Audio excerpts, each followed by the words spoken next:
this media briefing and making, time to attend today's briefing. In our midst, we've got different media houses. We're also joined today by other key stakeholders virtually, and some are in the room. My name is Stephanie Mukwena. I am the spokesperson, or Eskom's corporate spokesperson, and my role today is as easy as being the moderator for the day.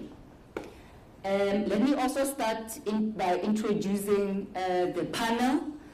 On my left-hand side, at the extreme left, we've got our new chairman, or the chairperson of the Eskom Board of Directors. As you may have read in the news that day, or Mr. Mpho Makwana had left us since yesterday, which was the 30th of October 2023. We are now joined by Dr. Nyathi Mteto. And next to Dr. Nyathi Mteto is our acting group chief executive, Mr. Khalid Kasim. We all know him. And next to Mr. Khalid Kasim is our acting chief financial officer, Mr. Martin Bays. So today we have asked or have invited you to join us to take you through the announcement of our financial year and the 31st March 2023 results. So the session is a 2.5 hours session, and as I mentioned, that it's a hybrid session. And during the briefing, we will take you through our overview of our financial performance, our key highlights and lowlights, and the outlook for the current and the upcoming year. During the session, please be, because we're not going to take any questions from the colleagues that have joined virtually, except through the chat on the MS Team. So please post your questions, and please don't wait for the end of the presentation to post. If you've got any question that you would want to ask, please be free to post your questions while the session is in progress. So the Q&As, we will have a presentation by Mr. Khalid Kasim, but before that we'll have an address by the chairman, followed by the presentation by Mr. Khalid Kasim and Mr. Martin Bays, and thereafter we'll have a Q&A that will take about an hour. After that, then the Q&A session, we will close the briefing, and we will have at least an hour for any interviews that you may want to have with the members of the panel. We only have a request from or request for interviews for Mr. Khalid and Mr. Martin so far. But please feel free, you've got that session, or that 1 hour session, if you still want to have an interview with the members of the panel. We are also joined by our executive team and other board members as well. So if you've got any questions, we've got them also in the midst to also answer to any questions that you may have, or clarity that you may have. And I hope that this session will be of great benefit to yourselves and all the public or members of the public that may be listening to this media briefing. Thank you. I would like to hand over now to Dr. Nyathi or Dr. Mteto Nyathi to address us. Thank you.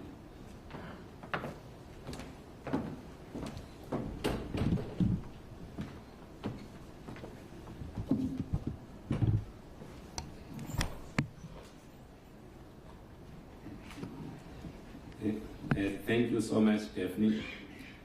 You know, it's not every day that in your first day in the job you are standing up and, and facing the media and delivering annual results for the company. But yeah, we learn every day, I guess. So thank you so much, Daphne. Good morning, ladies and gentlemen. I also would like to welcome all of you here to our annual results presentation for the year ended March the 31st of March 2023. A special welcome, I can see that we've got my board members here. A special welcome to our board members who continue to able guide Eskom through troubled times. Another special welcome to the executive committee members and also executive forum members who are hard at work in leading execution of our operational and financial turnaround strategy. It is their passion for this company and their deep care for the people of this organization that we are able right now to be able to see the light at the end of the tunnel.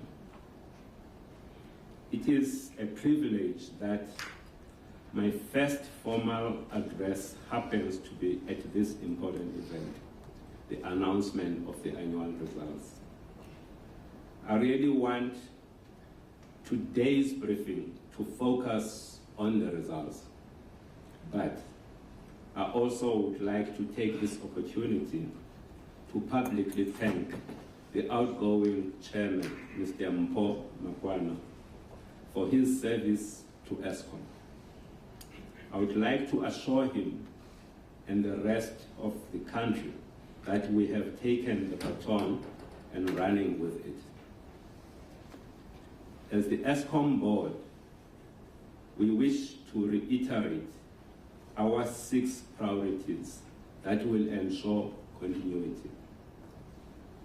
Our first priority is to stabilize the leadership team and build a leadership pipeline. As you know, we have a number of positions that are filled by people in an acting capacity. This current state of affairs has to come to an end. Our second priority is the operational turnaround of this company.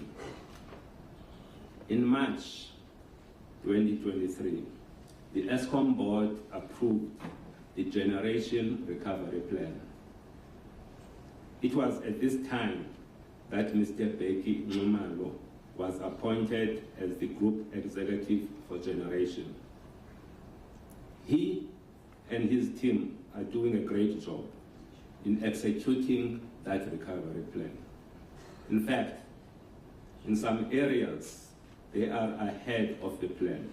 For example, the early return of Kusile Unit 1 and Kusile Unit 3, and the stabilization of the Tutuka power station. Mr. Sokomoto Skiepers is the group executive for transmission. He and his team are focused on unlocking the grid capacity and expanding the transmission grid. This is key for adding new generation capacity, primarily from renewable energies. We have seen his team coming up with innovative grid allocation rules based on the principle of first ready and first served. We expect even more innovation in executing the transmission development plan. Mr. Monde Bala, who is also here, is our group executive for distribution. He and his team are working on 2 fronts to contribute positively towards the operational and financial turnaround of Eskom. They are focused on the demand side management. They are also focused on collecting the municipality debt. Monde is working very closely with National Treasury to find workable solutions to the huge municipality debt problem. Our third priority as the board is the fight against fraud, corruption, and criminality within and outside of Eskom. Our efforts in this space range from tightening the internal controls to the use of advanced technologies that will help us to protect Eskom's assets like coal. This is not a problem that is going to be addressed overnight, but we are determined to keep biting or eating at this elephant one bite at a time. Our fourth priority is what is referred to as Eskom restructuring or unbundling. In October 2019, the Minister of Public Enterprise, Mr. Pravin Gordhan, released a roadmap whose aim was to unbundle Eskom into 3 separate subsidiaries, being generation, transmission, and distribution, under the Eskom holdings. A lot has happened since then. Recently, though, NERSA has granted NTSA with a license to operate the transmission system. It has also issued NTSA with a trading license and an import-export license. The ball is now squarely in the court of the board. We have to finalize the appointment of the NTSA Board of Directors and to operationalize NTSA. Our fifth priority is to strengthen the Eskom balance sheet. Early this year, as many of you would know, National Treasury announced that they would provide Eskom with 254 billion rand of debt relief. This debt relief will significantly reduce Eskom's total debt. Together with management, the board is aiming for a debt to EBITDA ratio of 3 to 3.5 times in the medium term. This will happen through the efforts by management and the board to drive down the costs whilst growing the top line. Our sixth priority, and the last one, is stakeholder management. As you know, an organization like ours, which is really at the center of the economy of this country, has got multiple stakeholders. It is critical that as an organization, we proactively manage our relationship with all of these stakeholders and underline with all of them. In terms of focus, we have put a primary focus on the following departments. Department of Public Enterprise, that's where we belong. Department of Finance, of course, they've helped us around the debt relief. Department of Minerals, Resource and Energy, Ministry of Electricity, Department of Forestry, Fisheries and the Environment. Our employees are the biggest asset of this organization, and as such, maintaining good relationship with labor unions is a must. As the board, we are happy that management and labor managed to reach a multi-year wage agreement that will ensure the stability of this company. Eskom is also maintaining good working relationships with Parliament, in particular SCOPA, and the Parliamentary Committee on Public Enterprise.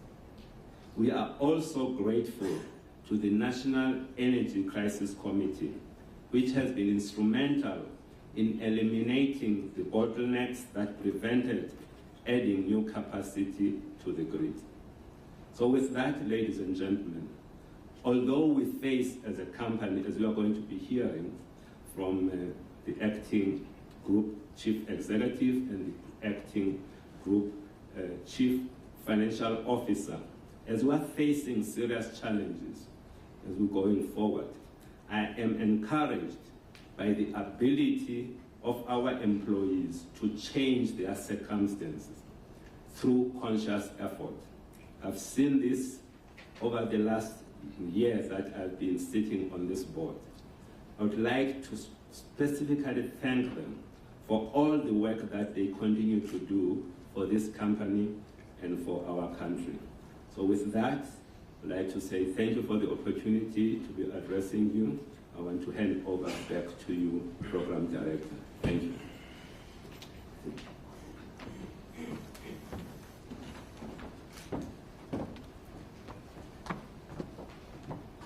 Thank you, Dr. Ngati. Now we will have our presentation led by our Acting Group Chief Executive, Mr. Caleb Kasim, and then he will call upon our Acting Chief Financial Officer, Mr. Martin Davis. Thank you. Thank you, Daphne. Good morning, everyone, the media, the public, ladies and gentlemen. I think firstly, to be presenting these results today, it's been a tough, long journey with management, the auditors, to get to this point. I want to thank the staff, the leadership of the CFO, Acting CFO Martin and his team, supported by the ARC committee, the board, and the auditors, Deloitte and the Auditor General. So thank you for this journey. We've learnt a lot. We need to improve on it. We can't always be producing results this late. We engage with the leadership of Eskom. We look to improve upon this going forward. As indicated by our chairman, Mr. Nyati, that what you will see presented today is a reflection of the operational performance filtering through into the financial results. I've always said that Eskom financials is effectively the other side of the coin, in particular of the generation performance. That is not only reflected in the March 23 results, but obviously also being, 7 months into this financial year, we would see in the outlook part that I will provide a similar trend continue. But we should never lose hope as an organization, as in a country. And as the chairman has indicated, the recent excellent performance, not only by the generation team, but supported by distribution, transmission, and the rest of the staff, we are starting to see the benefits. We're definitely not out of the woods, but we will highlight that. So if I then move to the next slide.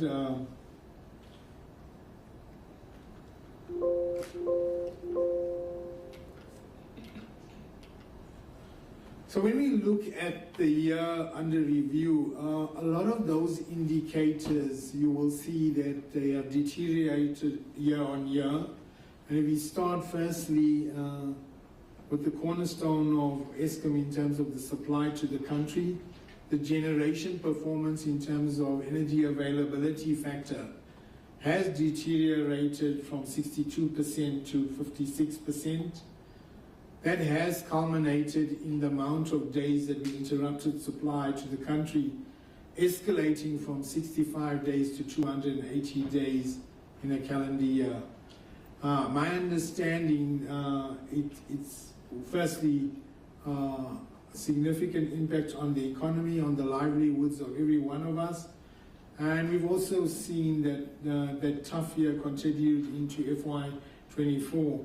As we sit here today, we're sitting at about 202 days load shedding in FY24. And any simple calculation will say, if Eskom is to not exceed 280 days for the remaining 5 months of this year, that means effectively for half of each month going forward up until March, we mustn't load shed.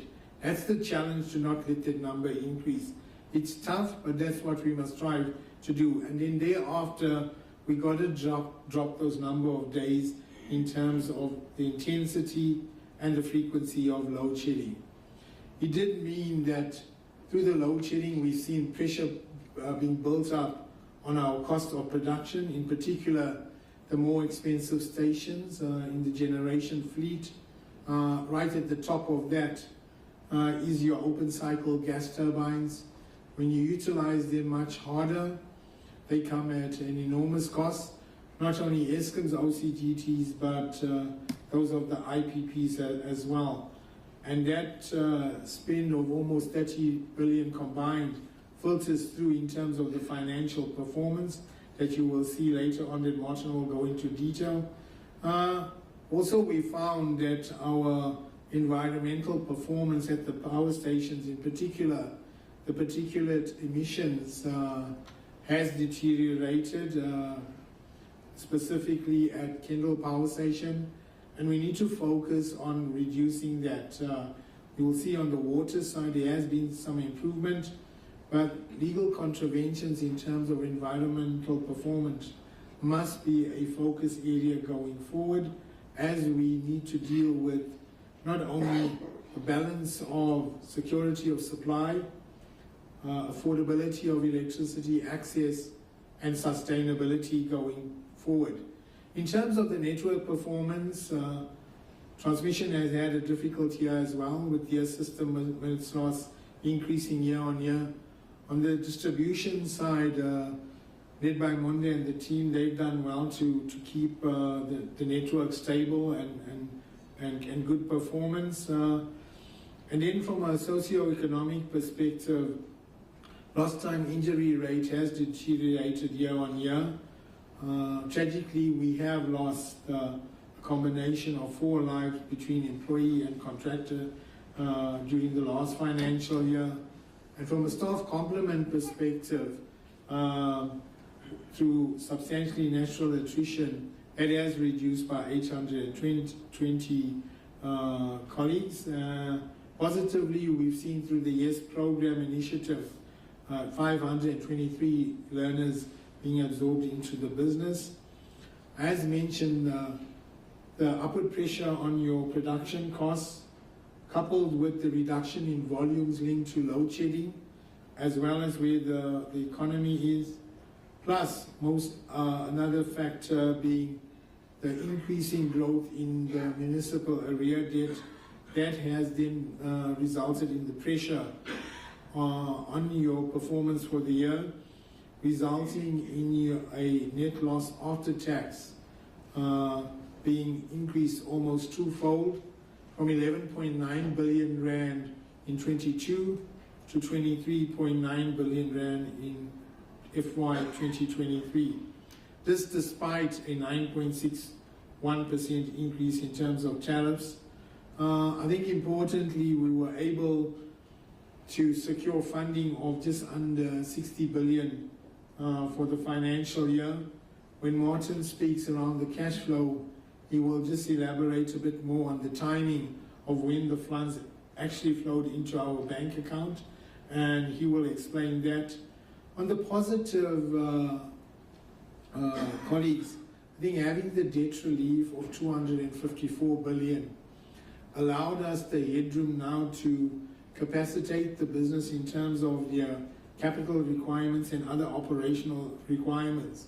It's very difficult when you're operating a business like this here to give certainty if you don't even know where the cash is going to come from, especially in light of the challenges around collecting from what is built. As we all aware, it's 1 year on now that we have a new board. We now have a new chairman. I think the board has challenged us as management, the creation of the business optimization BOPC committee around the focus on operations. I think that was lacking in the past. So that is a welcome area of focus. But there's still a lot to do, colleagues, and we have the support of the board, the shareholder, but more importantly, government.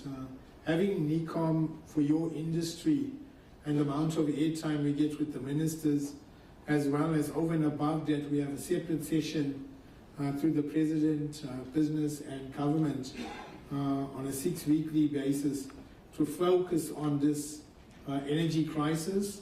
But to unlock the economy, you need to deal with logistics and climate security as well. So that traction we're getting from there, we are starting to see benefits flowing through. Then if I briefly touch on generation performance, I mentioned the energy availability factor, and that's on the back of unplanned outages that has increased from 25% to just under 32% year on year. Planned maintenance has been consistent around 10%, and that remains a focus even in this financial year. And we're starting to see the benefits of that. I've spoke about in terms of over and above load shedding, we did have curtailment during the past financial year as well.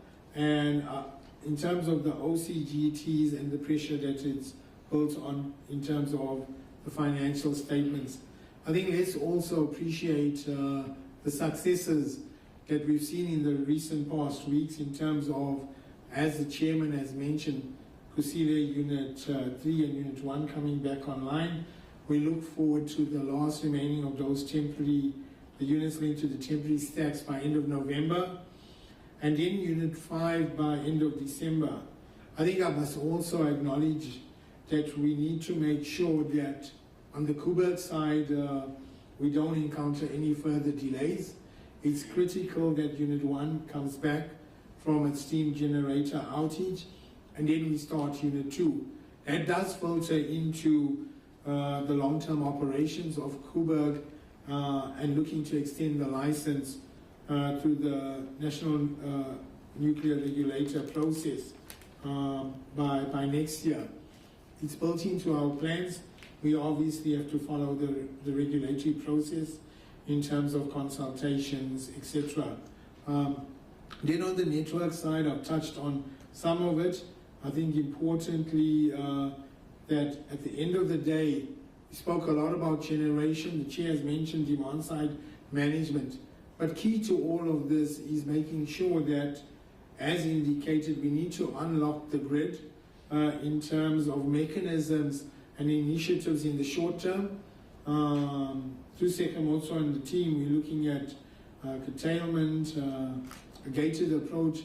We've been through our governance, we're engaging with the regulator on that, and that is key in terms of the capacity that is available through bilateral agreements or the DMRE programs. But over and above, in terms of those initiatives, we need to make sure that we do expand on the transmission TDP. That is a significant investment over the next 10 years. It does mean, from an execution perspective, you see that 326 kilometers needs to be ramped up 5 times if we are to deliver on this TDP to add megawatts to the grid going forward.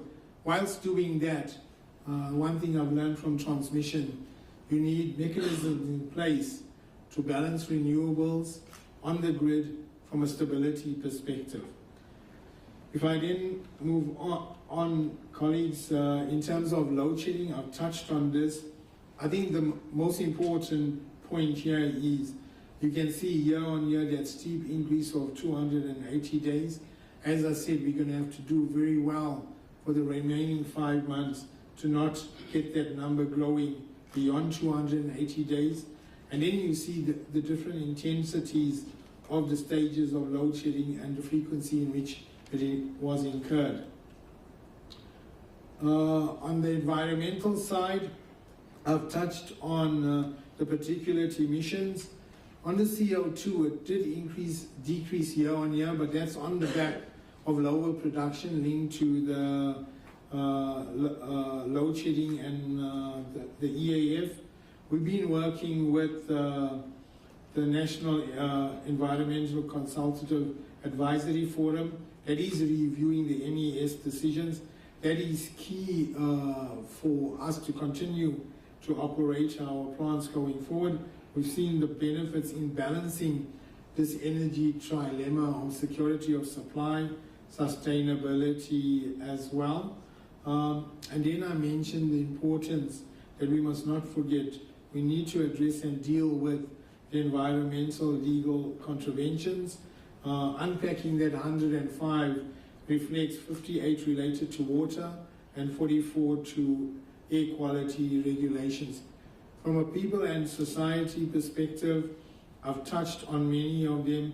Maybe just to add that electrification connections during the year, just under 103,000. Our racial equity ratio improved year on year from just under 82% to 83.6%. And our corporate social investments spend for the year was 63 million. We definitely need to increase that going forward. I'm now going to hand over to Martin to take you through the financial results, the audit opinion, and I'll come back to close on the way forward. Thank you.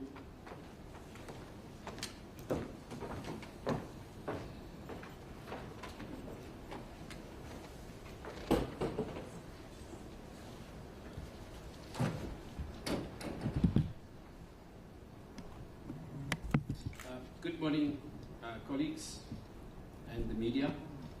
I will now take you through the financial results for the year.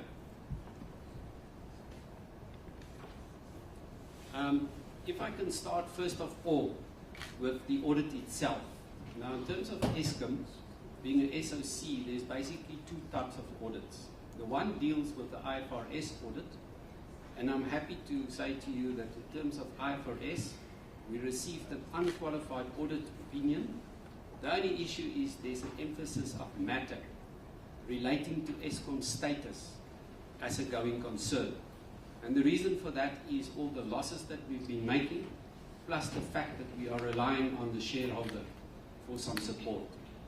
Then in terms of the PFMA, the auditors has issued an qualified opinion, and the opinion, the reason for that is that they have got a concern around the accuracy and the completeness of the records of Eskom, and therefore they could not always rely on the financial results in terms of the PFMA.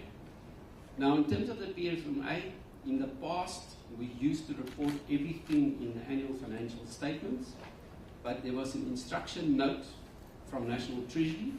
So what you find now is a portion is reported in the annual financial statements, which relates to the expenditure for the current year, plus the expenditure for the prior year. Everything else is then reported in terms of the integrated report in the case of Eskom. Now, when we look at irregular expenditure, and we've done a lot of hard work, and it's always a concern to us when we see there's an increase in irregular expenditure, and there are new incidents of 2.5 billion, and it's mostly one transaction making up 80% of the 2.5 billion. So although we've done a lot of work, there's still a lot of work that we need to do. Then when we look at fruitless and wasteful expenditure, we incurred 105 million this year.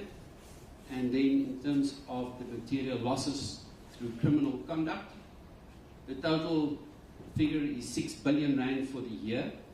But I must point out that 5.6 billion of that relates to our estimate of energy theft. And that is meter tampering, illegal connections, that is causing that number. If I now move to the results itself, you can see that most of the indicators has deteriorated. What is important is to look at the EBITDA margin. We can see it declined from 21% to 14.6%. Now the question is, if your revenue increased, and you can see there it increased from 247 billion to 259 billion. That implies that your cost increased with more than your revenue, and that is why the margin declined. And then also, just to show that the pre-tax nominal return on assets was 0.83%, which is totally unacceptable for the business like Eskom. The rest of the ratios, you can see, has also deteriorated further. If we look at the income statement, you can see there the EBITDA line changed from 53 billion to 38 billion, a decline, which is 15 billion. And then, if I start looking at it, revenue, and I will go into more detail a little bit later, an increase of 12 billion. And then, if you look at the primary energy line, it increased from 133 to 155 billion, which is a 21 billion rand increase. And then on the employee benefit expenses, we managed to get that in line. And then the other expenses increased from 28.8 to 34.8 billion rand. And that is mainly due to additional maintenance that we've actually executed during the year. We can see then the next big line is your net finance cost, and I will give you more detail around that. And that increased from 33 billion to 37 billion, showing then that the loss before tax increased from 15 to 32 billion, and after tax, as Caliper said, from 11.9 billion to 23.9 billion, almost a double up in the loss. If I can then show it for you graphically, we can see last year a net loss after tax of 12 billion, revenue increased with 12 billion, primary energy cost increased with 15 billion, and we also see primary energy fuel oil, and we use that for the startups and also for some combustion support on the coal-fired stations, repair and maintenance, then the finance cost increase, and that gives you then the overall loss of 24 billion at the end of the year.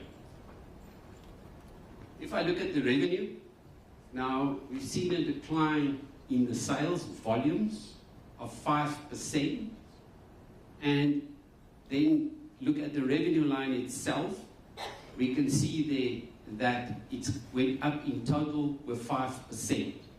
But I think there are two issues that we must understand around the revenue. The standard customers increase was 9.6%, so you do expect an increase in the revenue line. However, there was a decline in the volumes of 5%, which then impacted the revenue line negatively. But what also impacted the revenue line is revenue that we cannot recognize. Now, in terms of IFRS, if you have a customer that is not paying you, you cannot recognize the revenue until such time as the cash is in the bank. So what we had to do is we did not recognize 8.2 billion rand from that. And that gives you the overall increase of only 5% in the revenue line. If we look then at the primary energy cost, we can see there at the total it increased from 133 to 155 billion. If I can start from the top, we can see coal, and when I talk about coal, it is the coal cost itself plus all the other costs relating to coal, such as water and such as environmental levy.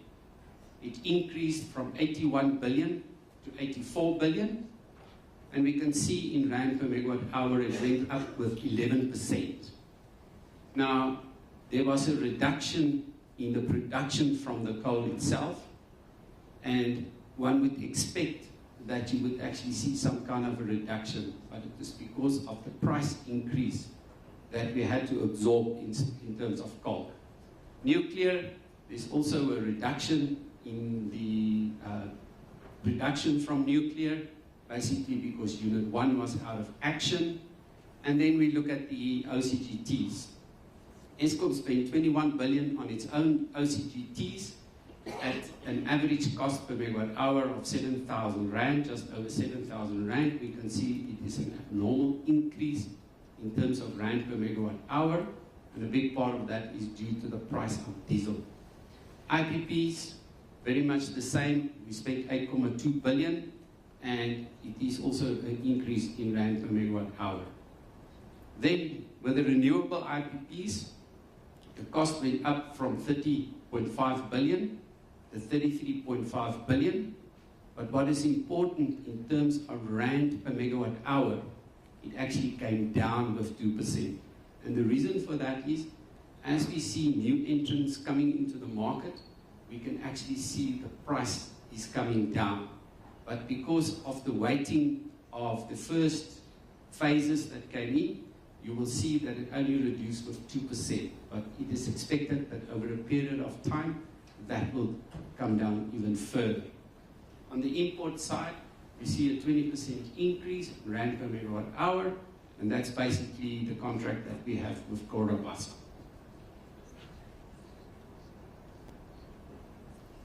If I look then at the cash flow for the year, first of all, from revenue, we recovered 260 billion. Then on operating cash flows, we spent 218 billion, which is the biggest chunk of that goes to primary energy of 106 billion, plus another 49 billion. And then the rest of it is our normal operating expenses, including employee benefit costs and repairs and maintenance. So after your operating cash flows, there was a cash from operations surplus of 42 billion. Now out of that surplus, we had to pay interest of 33 billion, and that left you with a balance of 8 billion before any investing activities. In terms of our capital, we spent 29 billion on capital, and we raised 30 billion during the year. Now Caleb, on his slide, showed you a number of 58.9 billion secured, and that is what we secured. But because of the debt relief coming in only later in the year, it was an agreement that we will pre-fund some of the money. The reality is that although we agreed with the financier that we can, in terms of the loan, the money only came into Eskom just in the first week of April, so we could not account for it. Then we had to repay debt of 39 billion. So if you look at the 39 billion plus the 33 billion in interest paid, total 72 billion, it shows to you your cash from operations is simply not enough to settle your debt and then still pay for a portion of your capex itself. Then there was a debt service cap of 30 billion, and we received 22 billion rand from the shareholder, which meant that we had to dip into our own cash resources of 8 billion rand. On the balance sheet, not much that I want to show out to you, except to say to you that property, plant and equipment, very stable, of 672 billion rand. And then also an important line is to look at the line that says derivative held for risk management. The asset increased from 8 billion to 27 billion. And the main reason for that is the movement in the rand itself. And then when we look at equity, we can see very much aligned to the previous year, a small reduction. And then the gross debt securities in borrowings increased from 396 to 423 billion rand itself. And we can also see that in terms of the balance sheet, ratios like your current ratio also declined, and similarly debt equity as well. If I then look at the finance cost, first of all, the net cost increased from 33 to 37 billion, which is a 12% increase. The biggest impact is on the gross finance cost, increasing from 43.6 to 47.8 billion, and then also on the borrowing cost capitalized to assets. So what's happening with the borrowing cost that you can capitalize, as you start finishing the plant and you put the units into commercial operations, you cannot capitalize any interest anymore, and then you pick it up on your income statement. When we look at the net debt, we can see it increased from 389 billion to 398 billion. The big movements comes from the gross debt, which I've explained already, and then also the net derivatives held for risk management. Last year it was a net liability of 903 million, and this year it is an asset of 25 billion, mostly due to the movement in the exchange rate.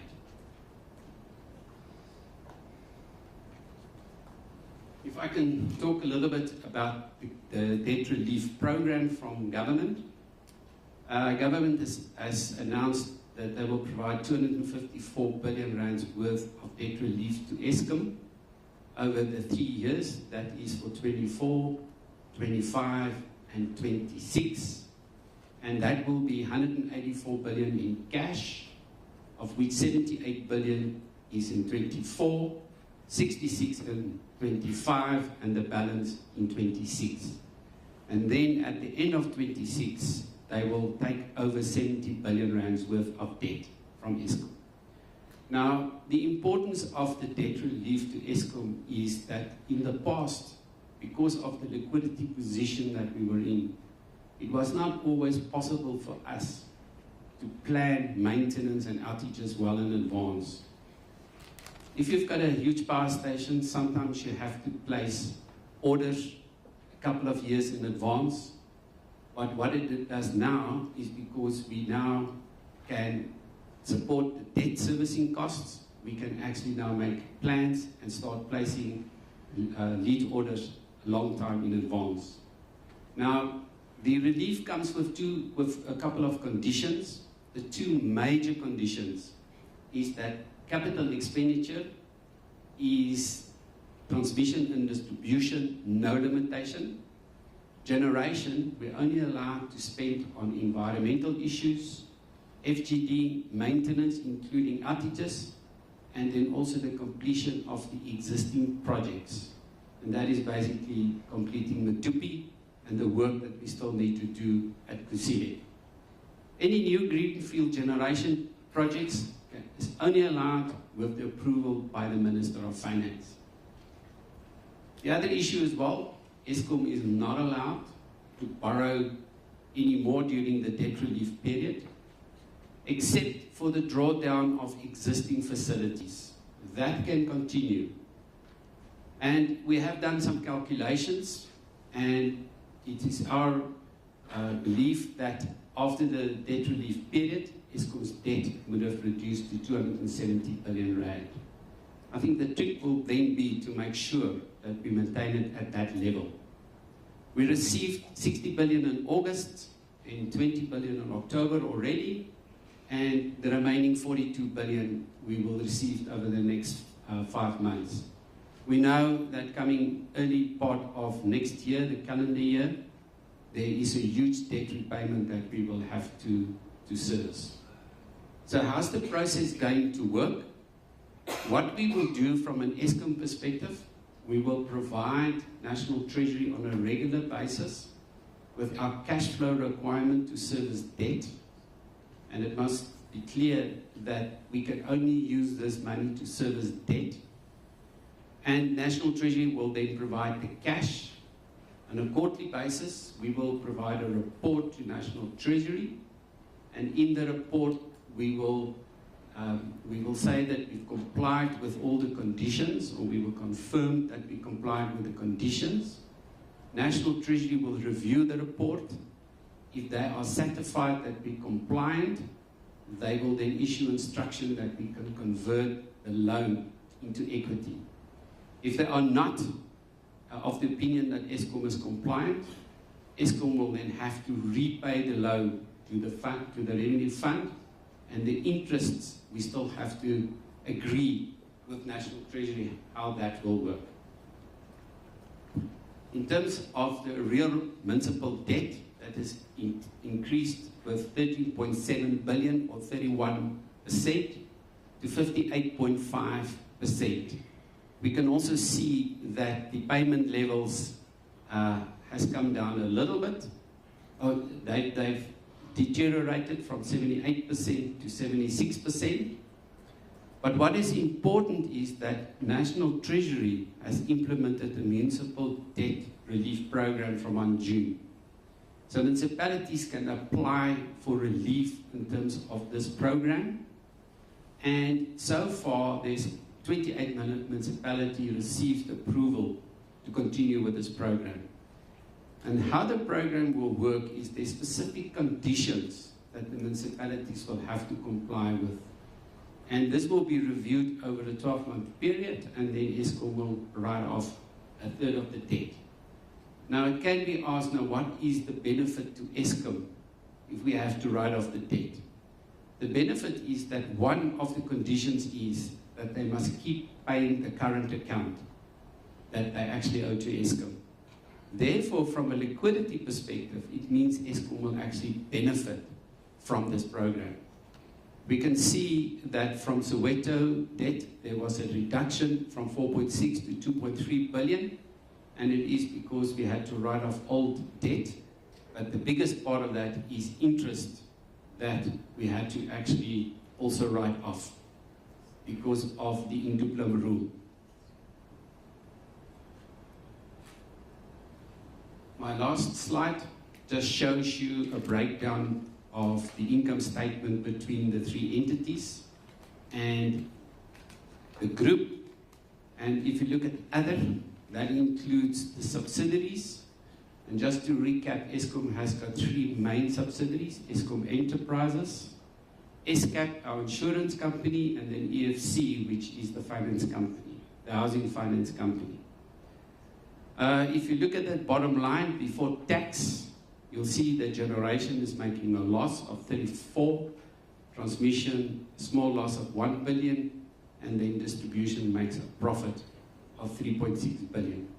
Now the question can be asked, now why will distribution make a profit if it carries the non-recognition of revenue? The main reason for that is in terms of the transfer pricing. There are two elements for the energy. There's an energy component and there's a capacity component. So generation then get penalized if the capacity is not available. In other words, when they say they will make the capacity available and it's not available, they get penalized and distribution get the benefit out of that. The other important point is if you look at the balance sheets, you will see in other there's a figure of 432 billion, and that is all the external loans that we have. Caleb, I'd now like to hand back to you. Thank you.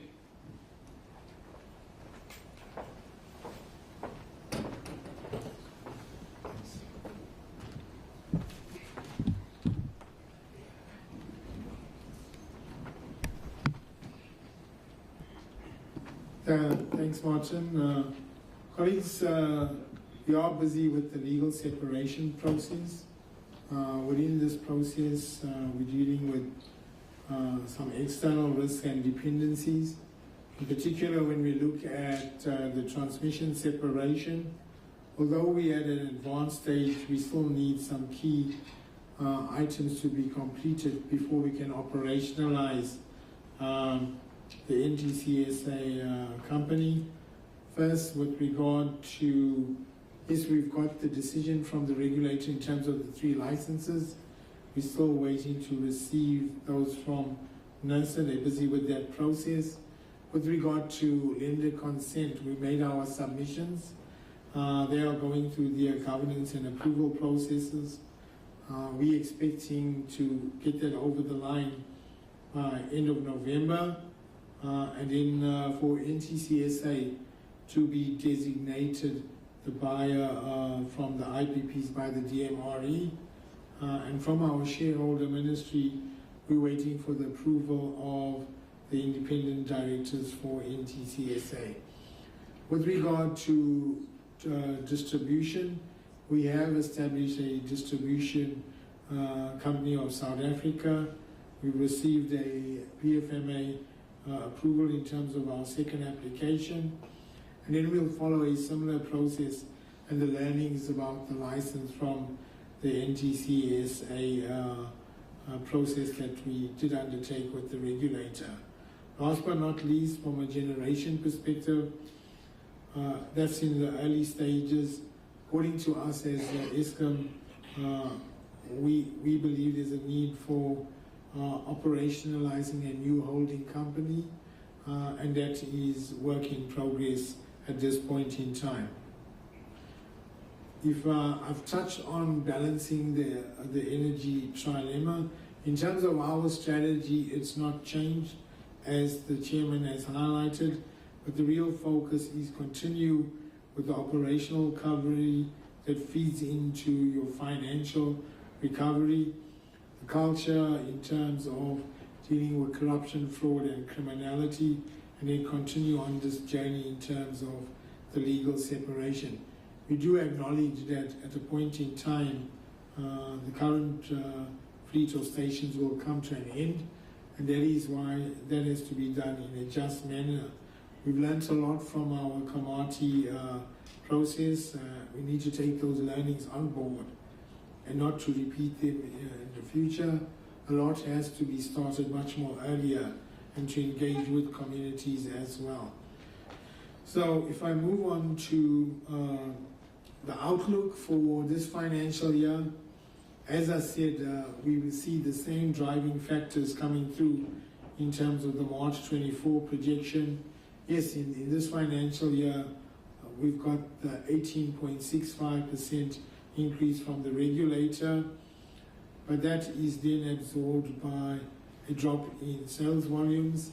The load shedding does impact on that, and as we know, in terms of the generation performance, we forecasting for the overall average EAF to land at just below 60% by March 2024. I think we're currently year to date operating at about 55.5%, but Becky can definitely give more color during Q&A.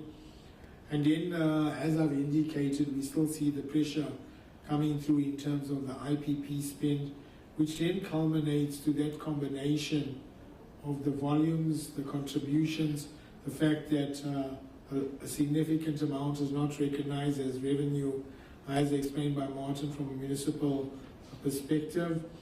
Your EBITDA, although it increases year on year from 38 to 42 billion, you will see that the margin does drop, and then despite having a slight increase in your operating profit from 5.6 billion to 7.4, it's definitely way lower than covering your cost of financing, culminating into a similar projected loss of around 23.2 billion for March 2024. This does feed through in terms of some key financial ratios deteriorating year on year. Your gross debt to EBITDA does improve, but that's on the back of the 78 billion that will come through. And then as Martin has indicated, to convert that subordinated loan to equity, and then we will see the debt equity ratio then improving. I think the combination of the performance in terms of generation, dealing with municipal non-payment, OCGT spend, and then migrating to cover your full cost of capital through the regulatory process are key factors that will contribute to the financial sustainability of Eskom.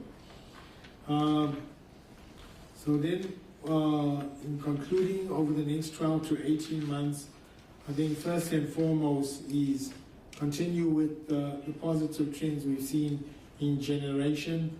I'm not going to explain that, the focus on the 6 stations and the importance of bringing back the remaining units.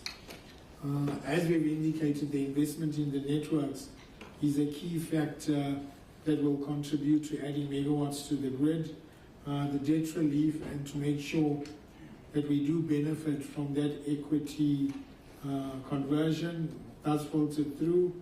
And then last but not least, in terms of us as management, making sure that we improve our control environment. We strengthen it. We're working supported by the board to deal with crime, fraud and corruption, and the law enforcement agencies will continue on this journey in terms of the legal separation. And yes, it's critical that the performance of Eskom does change. We know the negative impact and the pressure it puts on the economy. that is culminating into a difficult NTBPS that the Minister will announce tomorrow. So we as Eskom need to make sure there are much more revenue flows to the fiscus by ensuring that the reliability and stability of supply is key for the country. I think despite the numbers, one needs to look through March 2024 and see what does March 2025 hold for us. I'm confident that with the leadership team, by all the executives, supported by the board, and more importantly, the 40,000 employees, we will turn around the operational performance. We got the support of NECOM and at the highest level of the President. That by implication means the financials will improve, and I believe significantly in March 2025. But it's beyond just the numbers. I think we must acknowledge as management, we need to improve the issues around the control environment and the leakage that is occurring throughout our business areas. So that remains a key focus. We need to deal with that, and it's a priority as the chairman has indicated. So for me, from where I'm sitting, I think this should be, March 24 should be the last year where we have these significant losses. It should then drop significantly in 2025 as we reap the benefits of the debt relief and we see the early signs from the municipal debt. Dropping your OCGT spend will only contribute to the bottom line. So I believe that the time for excuses for Eskom and the staff is over. We now need to deliver for the organization and the country. Thank you.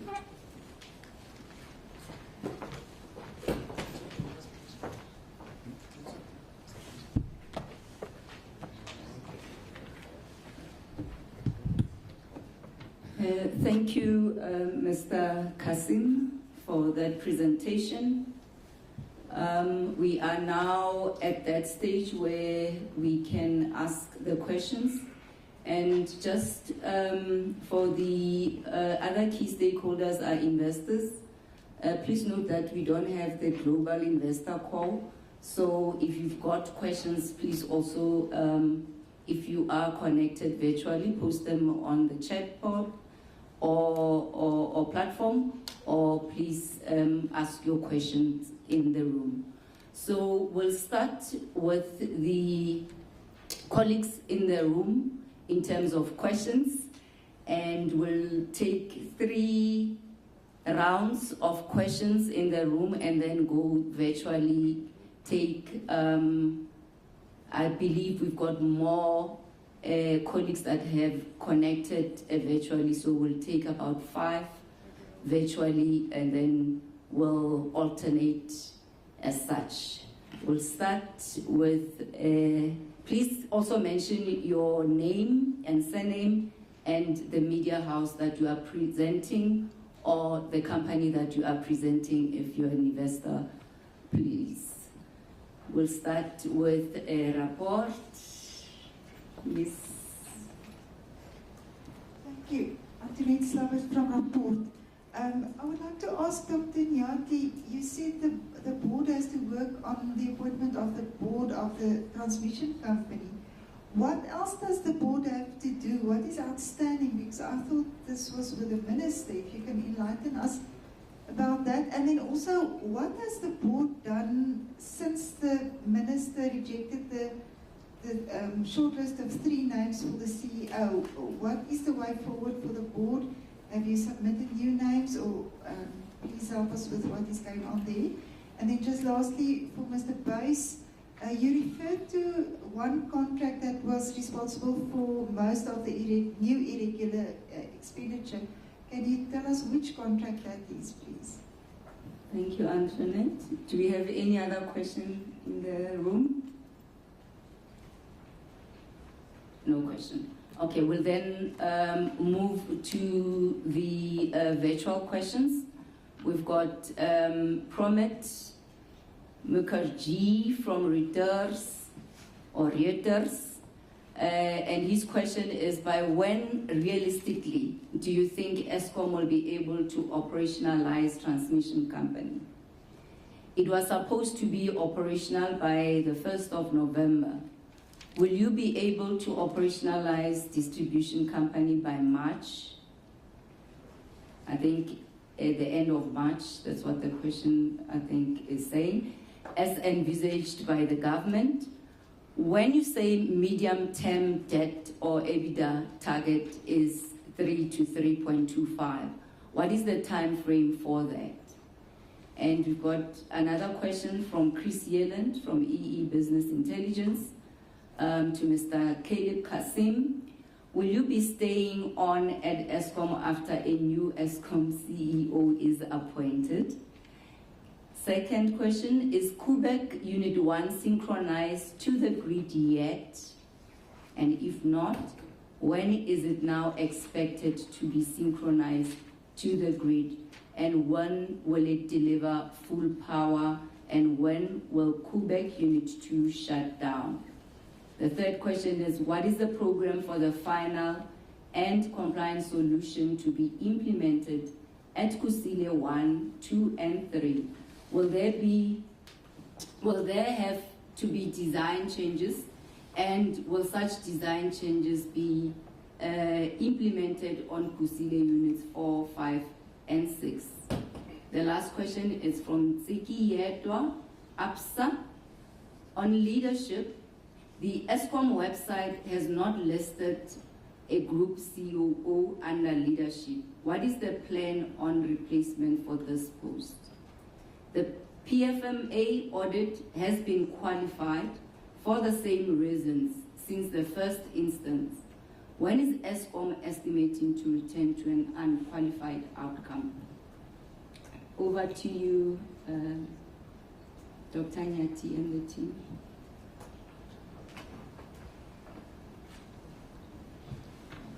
Thank you so much, Daphne. There are really two questions that were for me to answer. The first one, let me start with the CEO. The question was, in fact, the statement that was made was that the minister rejected the 3 names that were put by the board in front of him. To be factually correct, the minister did not reject the 3 names. What the minister wanted, he wanted 3 appointable individuals.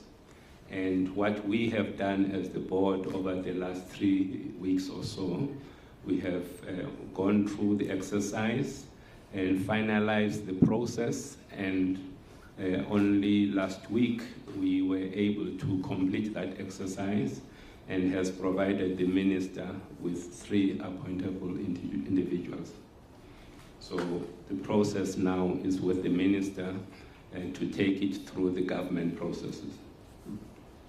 With regards to NTCSA, the finalization of that board of directors, we had an unfortunate situation where people that had gone through the process pulled out of that process for various reasons.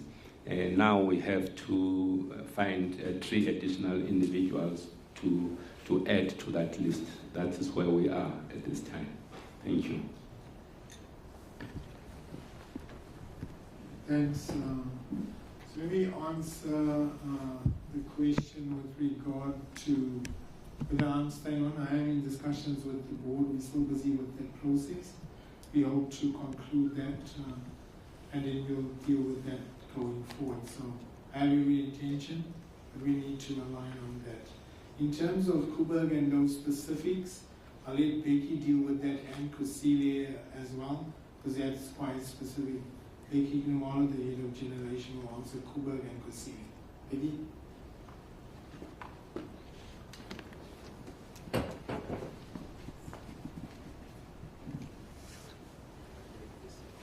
Thank you, Caleb. Good morning, everyone.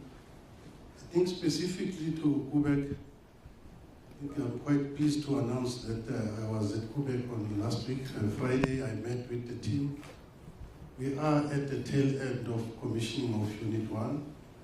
We did pick up some smaller defects on that unit, so the team is busy with those repairs. Obviously, what I've impressed to the team is that irrespective of the pressure that is there now, their focus is to ensure that Quebec is returned to the grid safely. If we have to lose another day or two, let's rather deal with that. So, and I want to still emphasize on that. That is critical for us and also for the safe return of Quebec. So we are currently looking at between the 4th and the 5th of this month to have the unit synchronized on mode. We have also subsequently reviewed Unit 2. Currently, Unit 2 is running very well.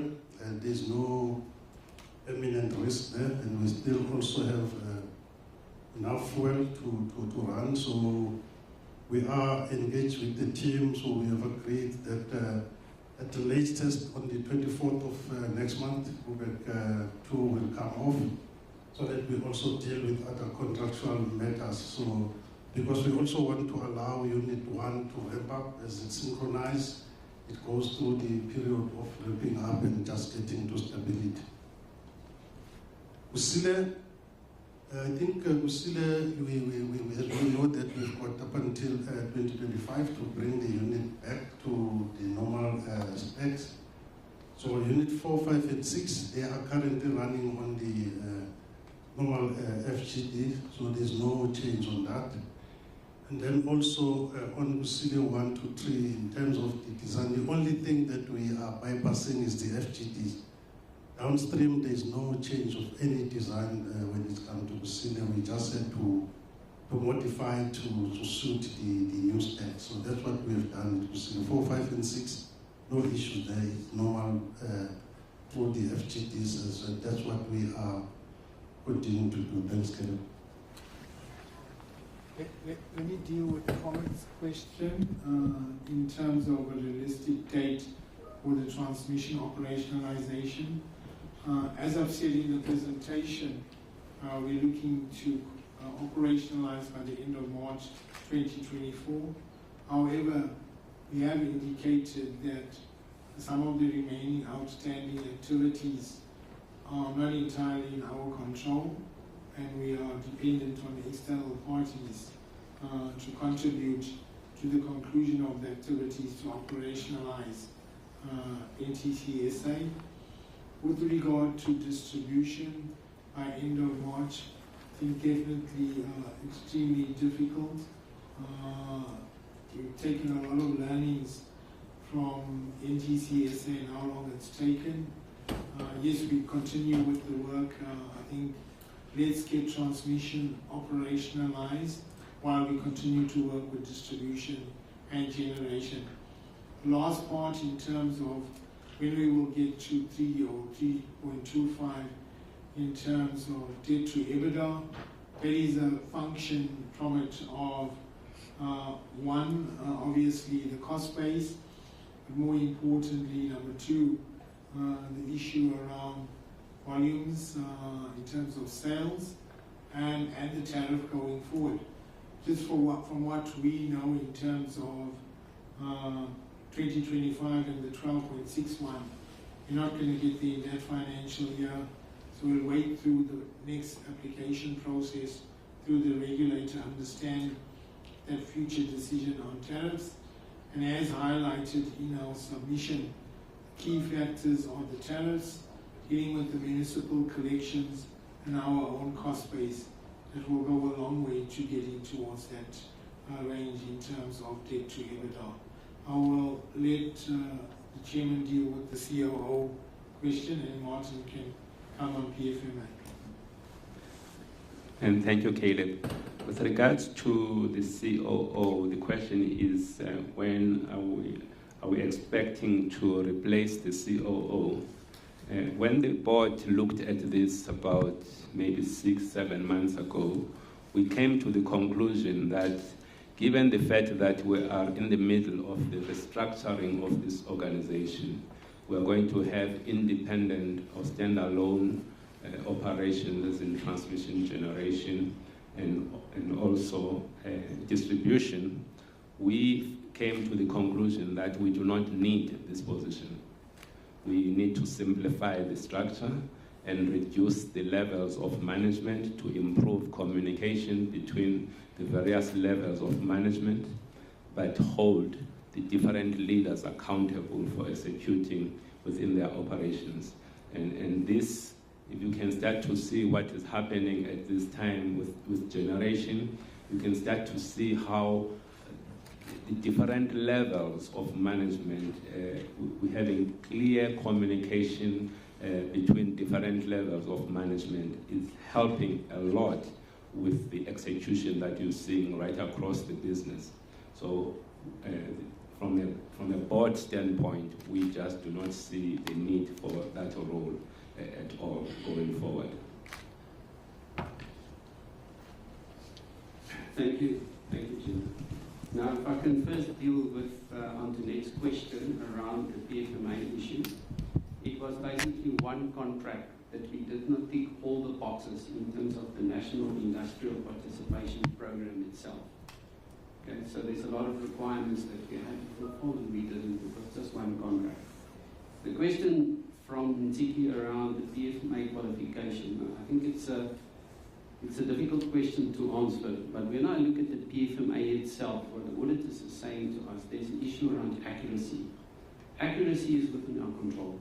That means we've got to make sure our records are correct, that we declare everything that needs to be declared in terms of the PFMA. If we can get that right, then the accuracy issue will disappear. The problem comes in with the completeness, and that deals with the past. Because of all the qualification in the past, unless we can either get some kind of a reprieve, or we can get some kind of a condonment, or we can prove to the auditors that we've done everything in the past correctly, they will keep on with it with that qualification. Thank you.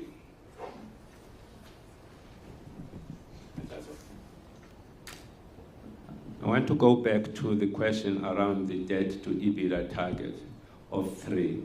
I hear Caleb's question to answer, which is something that I support, but there is something that is going to be clear. The way we do things is that when we set out ourselves targets, we need to have clear timelines around things. And the timeline from where we're sitting as the board is from 3 to 5 years. We need to be getting to that point. So we have to do whatever is required that is in our control to get us to that point. So that is the direction, and that's the drive that we are going to be taking as we move things forward. Thank you. Thank you. We are back into the room with if there are any other questions. Yes, Antoinette.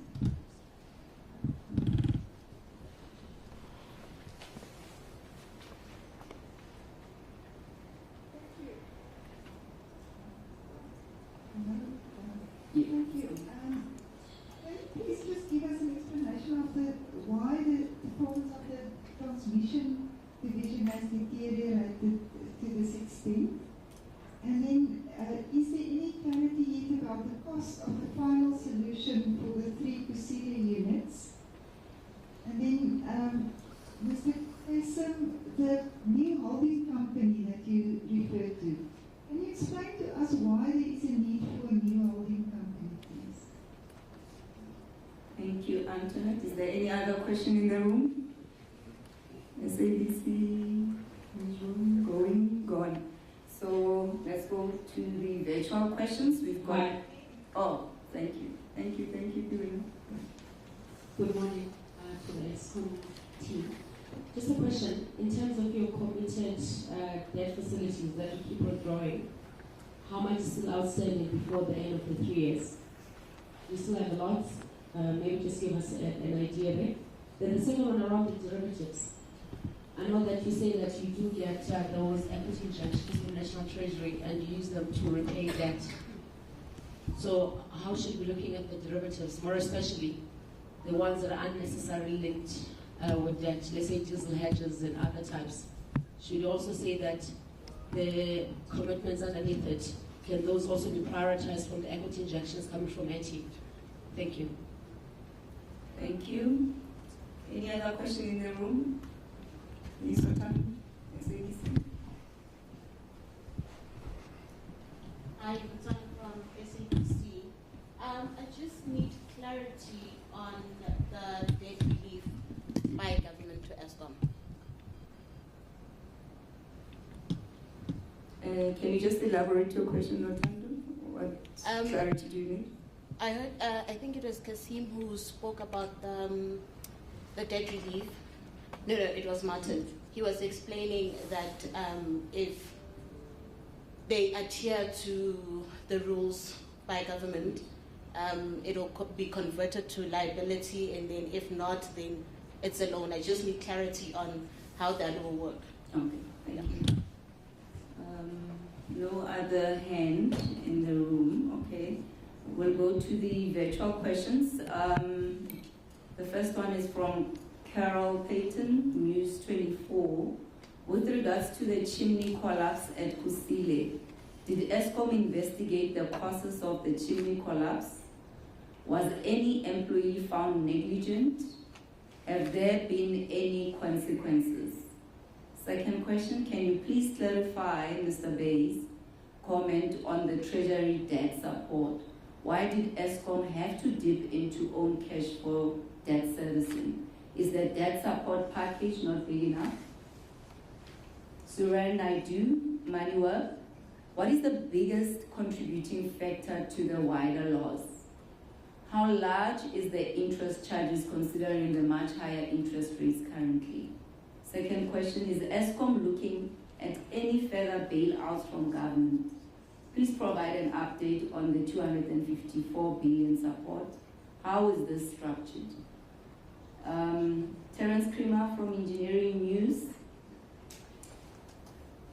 What were Eskom's actual electricity billable sales in financial year 2023? What was the sales mix from a customer perspective, and how does this mix compare with the recent past? Was the outlook for sales and the sales mix? What is the outlook for sales and the sales mix for financial year 2024? Second question, what will the updated generation connection capacity assessment be published, and why has there been such a delay, or when? Which is now affecting the public procurement schedule? Maybe let me reread that. When will the updated generation connection capacity assessment be published, and why has there been such a delay, which is now affecting the public procurement schedule? The third question is, what is Eskom's position on coal plant extensions? How much will this cost, and how will it be funded? Over to you, Dr. Martin. Most of these are for operational related, and I don't want to be involved in operations.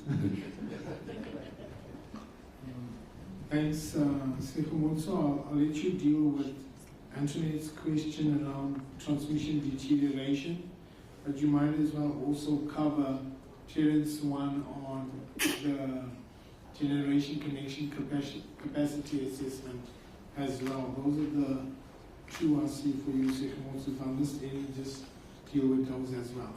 Thanks.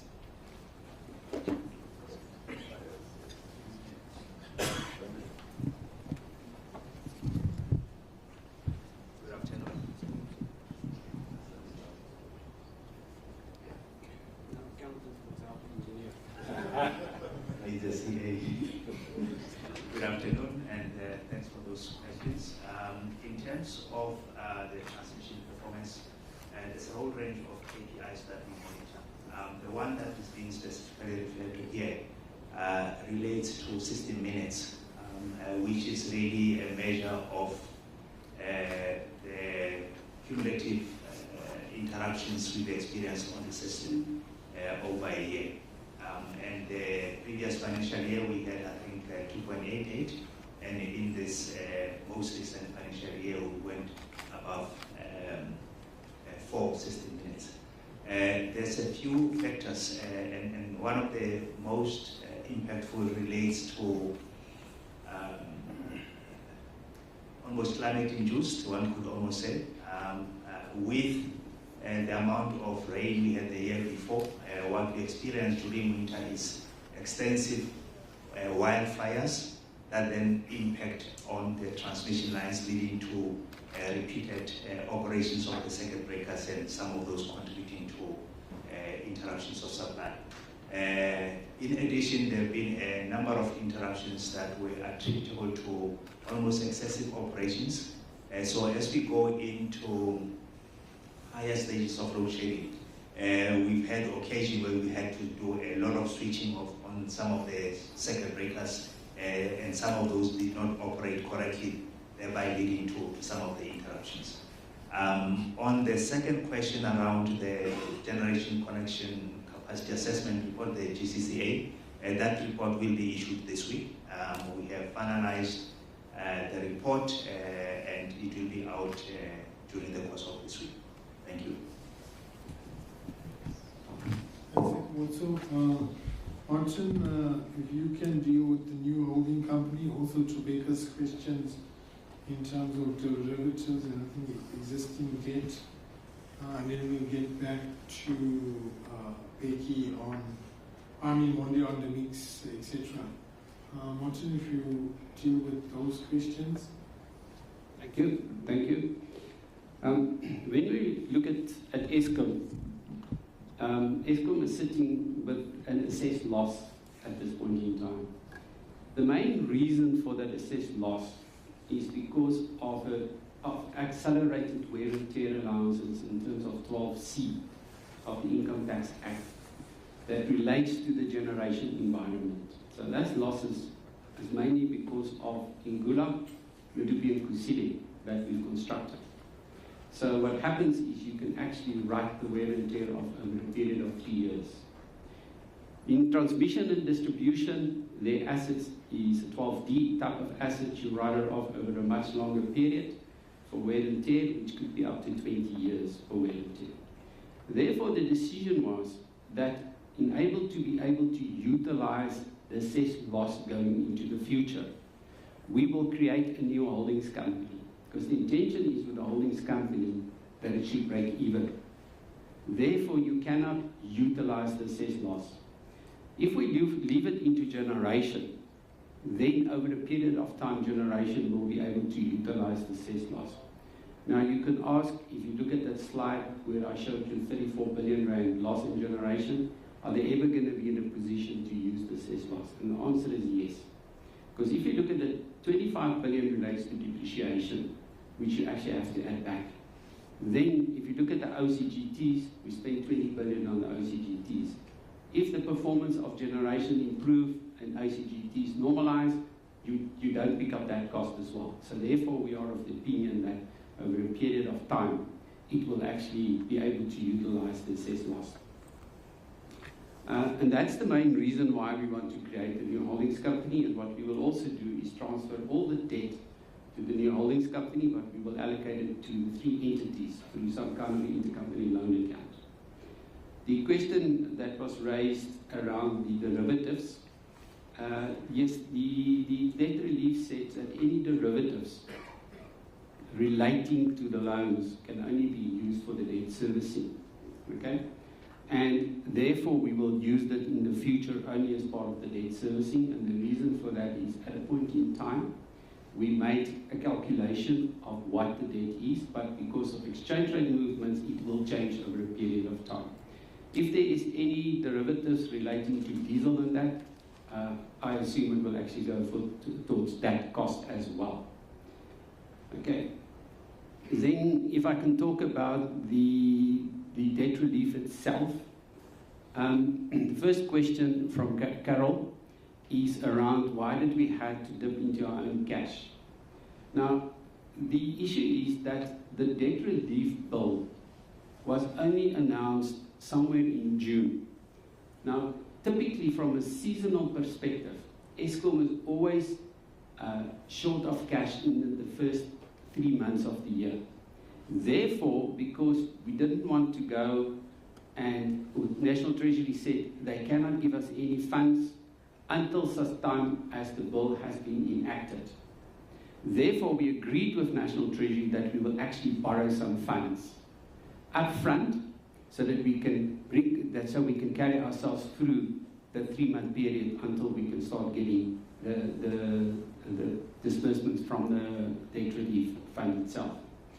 Then there was also a question that was raised dealing with is Eskom looking for further bailouts? And the answer to that is no, we're not looking for further bailouts. In terms of the 250 billion support, 78 billion for this year, 66 for the following year, and then 40 for the year thereafter in terms of cash. Thereafter, National Treasury will take over 70 billion worth of debt. And when they take over 70 billion worth of debt, it is also including the interest component of the debt, the future interest component of the debt. So you will not see a reduction of 70 billion from Eskom's balance sheet, but it will be a number less than 70 billion, and that we still have to actually provide, that we will actually still have to deal with National Treasury. There was a question around the existing debt. We estimate that over the next 3 years, it is going to be in the order of 18 billion that we can actually draw down from the existing DFIs. The question around the billable sales that Terence raised, and I just need to get my right slide. We have actually built 266 billion rand. That's the billable sales that we had. Now, the question is, how was the mix? Now, roughly, the mix is about 46% for the Munichs and the Metros, around about 40% for the big industrial customer, and the balance is then for the residential, the small power users as well. So what we've seen with the 5% reduction in the sales volumes, that specifically in the mining sector and the industrial sector, there was only a reduction of 1% in those two sectors, and that is because of the good, the global economy, and also from the commodity prices and the rand itself. And then you see the rest of them will actually be they're declining more than that percentage. I think I have dealt with all the questions that I need to deal with. Thank you. Thanks, Martin. I'll deal with one or two. From Suren, what is the biggest contributing factor to the loss? Yeah, I think if you look at it, as we've indicated, increase in primary energy on the back of OCGTs, number one, the lower volumes linked to the load shedding that contributed. If you look at our pure O&M, except for an increase in repairs and maintenance that was required, staff costs, I think year on year, remained relatively flat. So the biggest factor, and then obviously the last one in terms of the increasing arreared municipal debt means less amount that has been recognized in terms of our top line. So you've got to deal with the expensive cost base and then improve in terms of your sales to get a better contribution to the bottom line. In terms of Terence's last question, what's our position with regard to coal plant extensions? I'll start and then Becky can come in.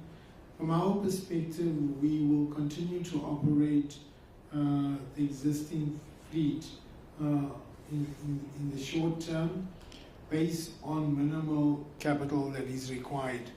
We accept the terms of the debt relief that we can't borrow, so effectively this has to be funded through operations, and that is why it's continued operations of a Camden and an Andrina, for example, but it's not extending them by 10 years. I think that then comes with funding that will be required. So effectively, yeah, Terence, whatever we can afford through our operations and those cash flows, we will continue to operate the existing fleet. I'll ask Becky to deal with the specifics around the Kusile investigation And then I think we've covered all the questions from this round. Becky?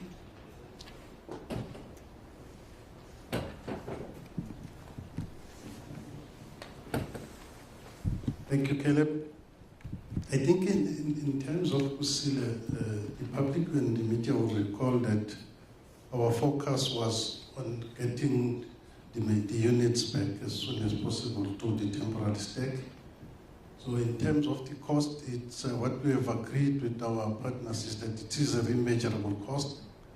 We have just now in the process to stabilize the main stake now and gaining access to finalize all the investigation as well. Internal review has been done.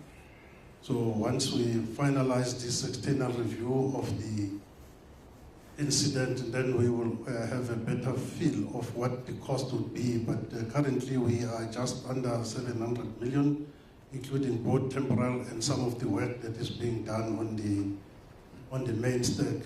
In terms of the consequence management, if there is any, obviously as Eskom we've got processes that we follow for internal issues if there is any issues. So I would like to keep it at that point to say, should we find anything on this investigation, then internal processes we will follow them within the company.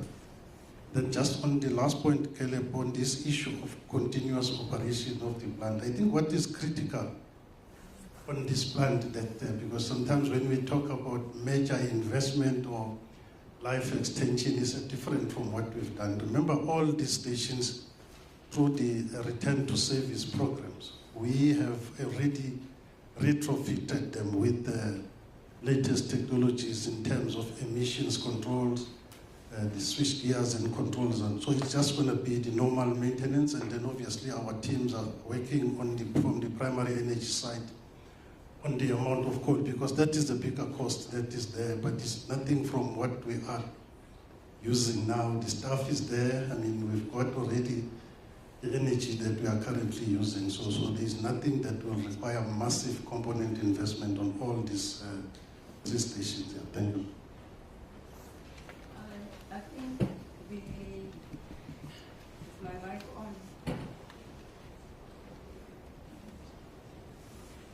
I don't remember us responding to the question from SABC in terms of clarifying the conditions on the 250 billion support from NT. Thanks, Daphne. The way that it's going to work, as I explained, it means that Eskom will provide National Treasury on a regular basis with our requirement for debt servicing. Now, debt servicing is the capital portion as well as the interest portion. What will then happen, National Treasury will then provide the funding to Eskom in the form of a subordinated loan, and we will then on a quarterly basis submit our report, and if National Treasury is of the opinion that Eskom comply with the conditions, what National Treasury will then do is give an instruction to Eskom that you can convert the unsupported loan into equity, and we will then convert it into equity at that point in time. If it is that National Treasury's opinion we did not comply with the conditions, that will then actually remain as a loan on our books, and we will still have to agree with National Treasury regarding repayment and interest as well. Thank you. Thank you. Do we have any other last round in the room? I see a hand at the back. Thank you. I promise these are my last questions. Maybe just a bit of an indication regarding the Eskom carbon emission reduction strategy. And I do understand that the security of supply is key. But just for the record, can you maybe talk to us how we should be thinking about it? Then the other one, in terms of the sales reduction that you spoke about, to what extent has the private power investments by the likes of the mining companies is going to impact Eskom going forward? Maybe the last one is more philosophical, based on the management's views. What do you think the Eskom of the future looks like, let's say in the next 5 to 6 years? in your opinion at least, I know lots of stakeholders have to opine on this, but this question is becoming quite topical in most of our committees. Thank you. Thank you. We've got a gentleman over here. We have the ruling mic. My name is Sagi Manahan from the Holdings Group. My question is to Mr. Kasim. How important are the amendments to electricity regulation like for the Eskom business? Or are we looking to the new era of election? Thank you. There was also a hand at the back, or no? Okay, all right. Okay, we'll then jump into the virtual questions. From Promit Mukherjee, Reuters. First question is, what is the natural attrition rate, and is this becoming a concern to acquire and retain talent for Eskom? Second question, what is the average unit cost for Eskom for 2023? And what is it expected for 2024? Has Eskom been able to clarify with the Treasury that whether Eskom cannot take any debt for a period of 3 years or 4 years? A part of the debt has not been taken up by government. How much is that, and will your cash flows be enough to meet that debt payment requirements as well as CAPEX and OPEX needs? The next question is from Chris Yeland from EE Business Intelligence. Mr. Khalid Kasim, is Eskom committed to install flue gas desulfurization plant at Medupi? If so, what is the implementation program and how long will each unit be down? When will the procurement process start? And when will the construction start? Peter Attelt Montalto from Grutham. Can you confirm if any debt relief advances have been successfully converted to equity yet this year? Second question, also for this year, can you please comment on where OCGT usage is in total of the rent cost and cost per unit? Third question, can you please outline the timeline from here in detail from the DNTN or GMTN debt holder communications and associated issue around unbundling? Fourth question, can you also confirm if you now have all approvals for unbundling you need from other creditors? Over to you, Dr. Nyati. Thanks for that. In terms of, let's start with Tobeka and your question around Eskom's strategy around carbon reduction. As I said, from our strategy perspective, we are committed to our own 2050 net zero strategy. Yes, it is delayed in the short term as we balance supply and security of supply. But as I've indicated, there does come a point in time when these stations are shut down, which by implication then will then contribute to that carbon reduction. Let me also take the opportunity from an Eskom perspective and in generation in particular. We would like to participate in renewables, but we have to align to what the policy says from a board perspective. We have supported that. So the upcoming IRP, I think one advantage would be not in terms of only the technology mixes for the country. If we can move forward, give an allocation to Eskom, so then we can also contribute to the decarbonization and positively from what we supply into the grid as generation. I think the second question to Becca was around sales, and Wonde can come in here and add. In the short term, yes, there will be some reduction. we haven't built in a significant reduction in our sales volumes, nothing to the extent of, let's say, for example, a 50% reduction. We in the medium term foresee maybe around a 10, maximum 15% reduction in sales volumes. With that does come the benefit of relief of the generation system, etc. So in the short term, we don't see that fundamentally changing the outlook in terms of Eskom's financial performance. In terms of what's our view of where Eskom is going to be 5 to 6 years' time, other than maybe it's also linked to the question around the ERA bill and how the electricity sector unfolds. I think first and foremost, from where we are as generation, we need better performance, reliable supply. That combination of Eskom generation as well as private sector in terms of the generation environment. I think we continue with the legal separation. I think one of the last questions from Peter is how far are we dealing with and where are we with the legal separation. I think in this window we should have separate legal entities.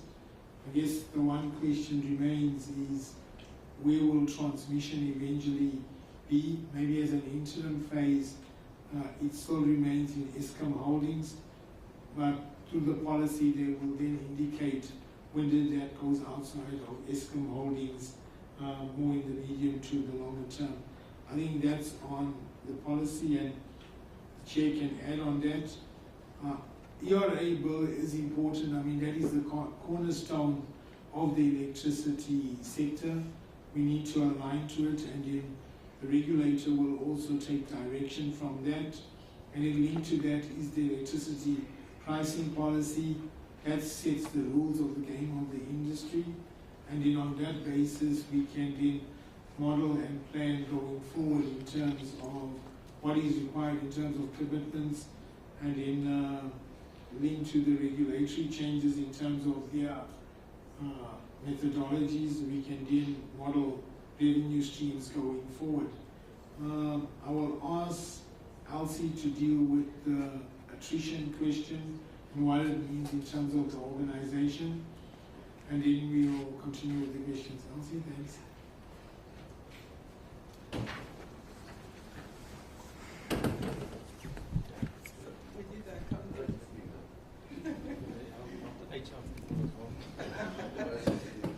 Thank you so much. Thank you, Caleb.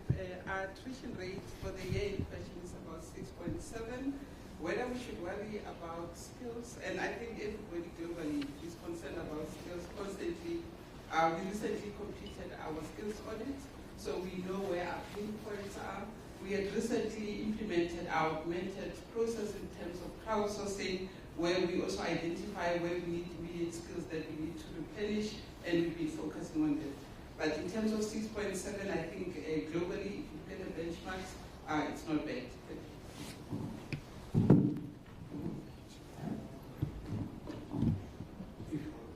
If we then move back to the virtual questions, we've done attrition. The average unit costs, Martin or Becky can deal with that, and then Becky, yes, Chris and then Becky can add. We are committed to FTV for Madupi. We're busy with our governance process to get that approved so we can commence the procurement process. I think we're talking, it's going to take a while to complete it. Being the region, you'll add the duration of how long it will take to complete the FTG project. Debt relief converted into equity. Martin, my understanding at this point, nothing as yet, but you can confirm that.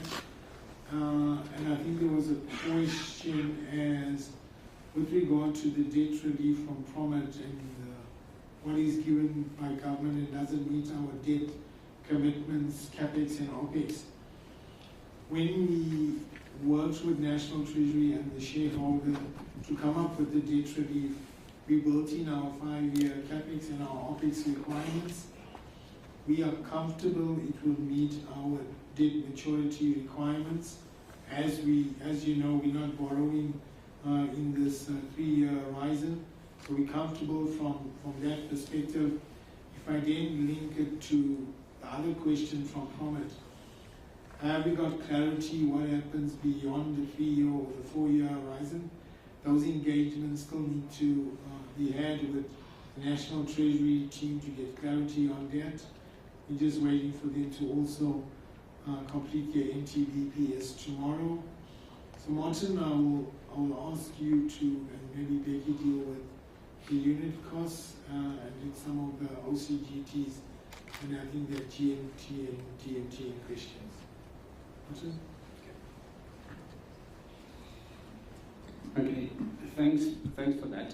I think if I can start then just to confirm that we haven't converted any of the loans into equity yet.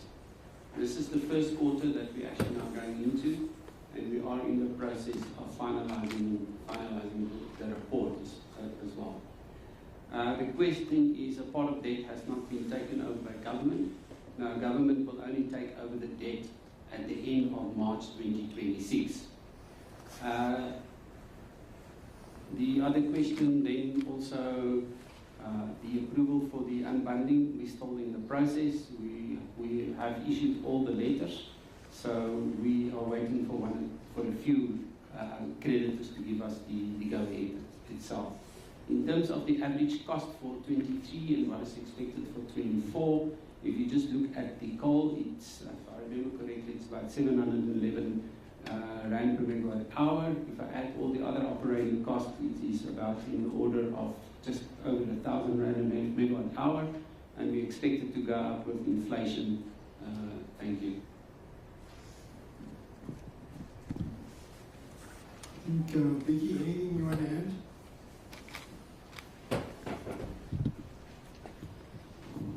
Yeah, just on the FGD, Caleb, I think you correctly said that we are going through the governance now internally, which we plan to receive between next month, early December. Then we are planning to go on an RFP from first quarter of next year, first quarter, second quarter. Obviously, it's a big project.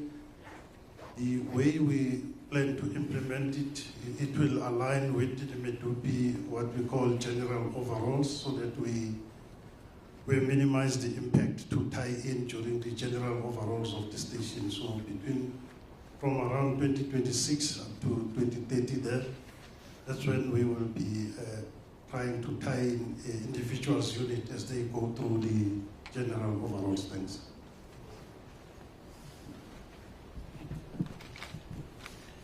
Thank you, Daphne. And I'd like us to answer 2 questions that have not been asked. And I will be asking both Becky and Monde to answer those questions. The first one is around, we have heard that a lot depends on how well are we executing the recovery plan, the generation recovery plan. And I'd like us to get an update, short update around that. Where are we against that plan, and where, looking ahead, where do we think we're going to be? So that's the first one. The second big question is around the municipal debt. And I would like Monde to answer the question around, are we getting any better in terms of the collection and the partnership or the working relationship with National Treasury around that? And what else would he need in order for him to continue to improve on collections? So those are the 2 questions that I would like answered by, let's start with you, Becky. Thank you.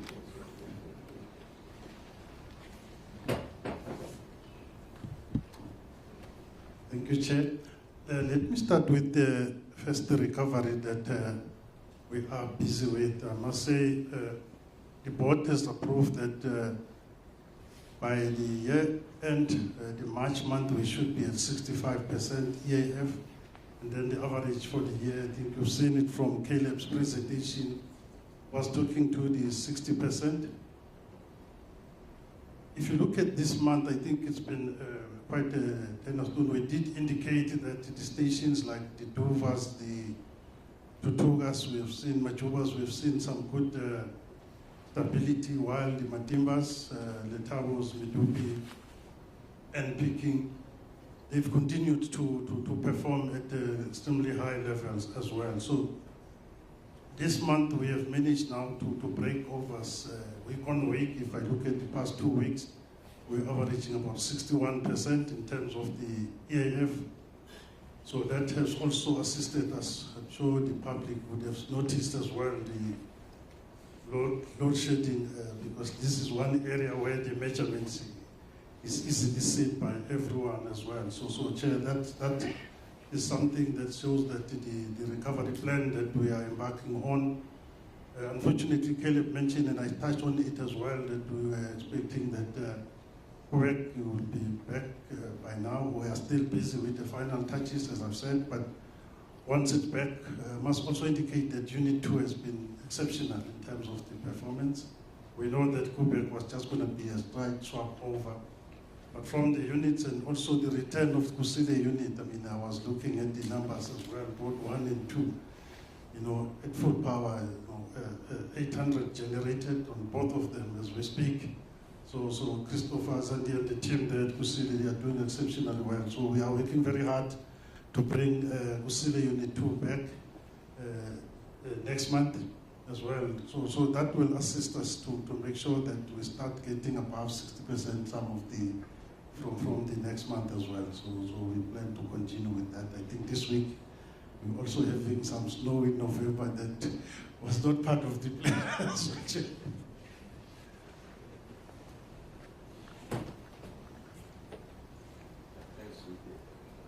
Now I do this, you I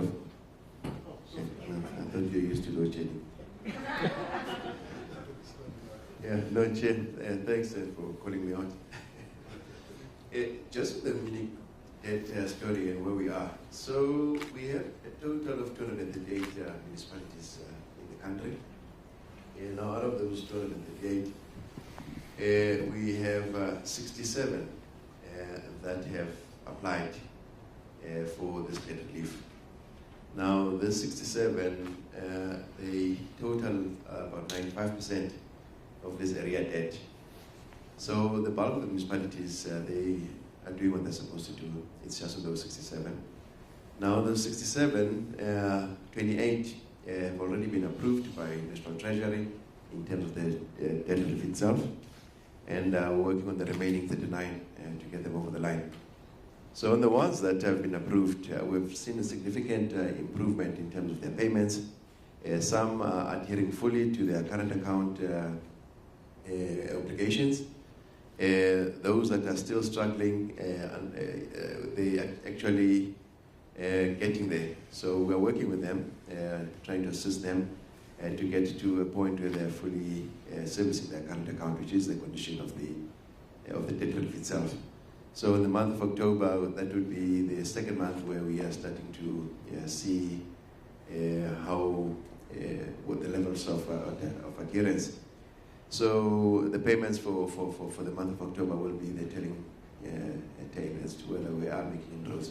But from where we're sitting, we've made significant progress. We're working very closely with the National Treasury to make sure that the MINICs themselves, they commit, but not only that, but they also deliver in terms of their commitments, and that's what we've seen. We have also seen in certain other municipalities where we have made arrangements for the customers to pay us directly. So that is also helping in terms of improving the settlement of the current account. But from where we're sitting, I think we'll monitor that for the next coming months. As part of the relief package, they have to adhere for the 12 months in full for them to be able to then qualify for the first tranche of the write-off. Thank you. Thank you, and thank you, Chair, for those two questions. I know that I said that our session is scheduled up until 2. However, I think we'll have to have a dead stop at around 10 to 2 so that we can be able to take the interviews and allow as well for the panelists to also attend to some of the commitments that they have for the day. So do we have any, or we had stopped taking questions in the room? I'm going to jump to the virtual questions. We've got Deneen Erasmus from Business Day. Although the first question I think we have addressed, Deneen, can you provide a final figure of the cost of the temporary fix for Kusile 1, 2, 3, and if there's any indication yet of what the permanent solution will cost? I think Deneen Numalo from Generation did confirm that currently we have spent about 700 million, and that's between the temporary stack and the investigation on the permanent solution, and that the final cost will be finalized in due course. Do you expect debt to increase beyond 424 billion in the coming years before it starts trending down?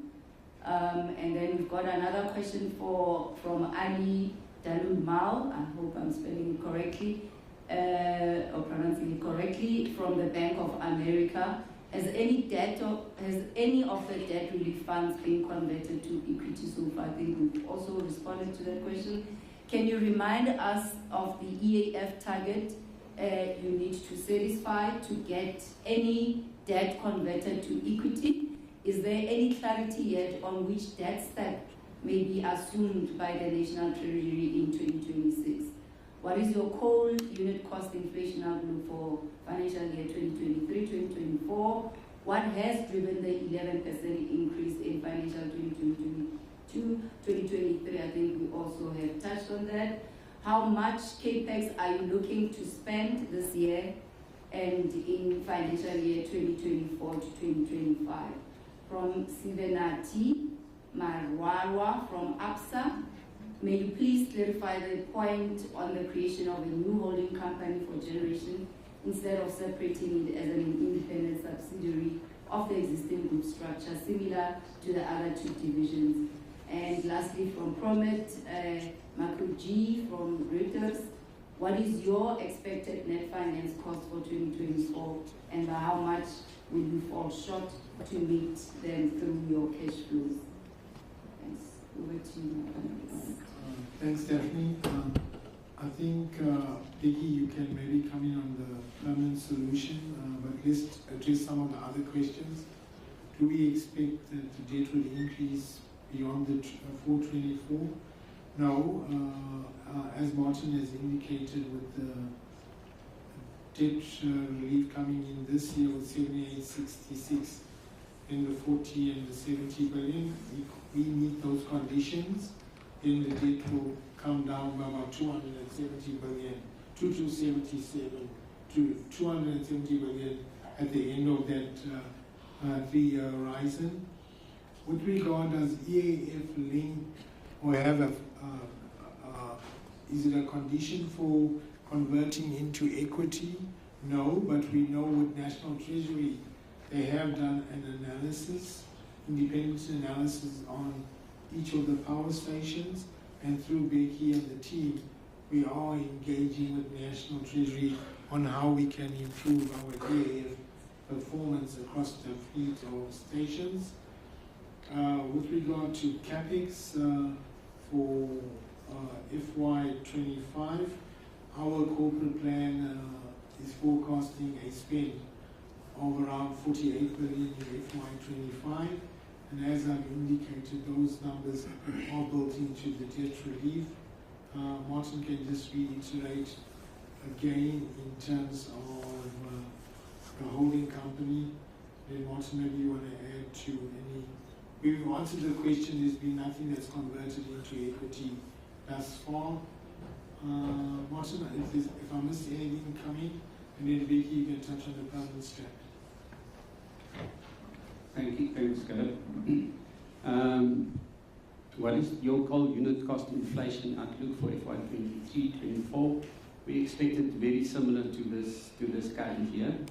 And the 11% increase in FY 22-23, a big portion of the coal cost itself is made up of the price of diesel itself in the mining industry.